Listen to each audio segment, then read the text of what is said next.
Today I want to show you how you can quickly turn any logo into a beautiful stroke logo animation like this one in 1 minute. Add any logo to your composition, go to Layer and select Auto Trace. Choose the default settings and then hit OK. Go to Effects and then Generate and select the stroke effect. On the Effects and Control, check All Mask, set your preferred stroke color.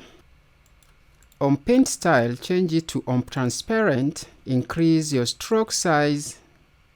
Move your time indicator to 5 seconds forward in time and set a keyframe for the end property, and then move your time indicator back to 0 and set the value of the end to 0. Select all the keyframes, hit F9 on your keyboard to ease them, and then edit the speed graph like this. Add a scale keyframe from 1 second to 5 seconds and scale it down to whatever you like.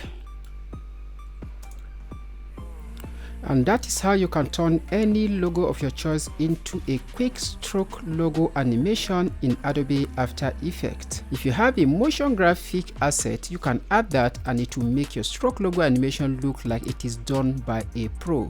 You can check a link in the description for a motion graphics asset that I am using. Do not forget to like the video, subscribe to my YouTube channel, and then until I see you again on the next one, my name is SSB Otaru for MotionDigit Studios.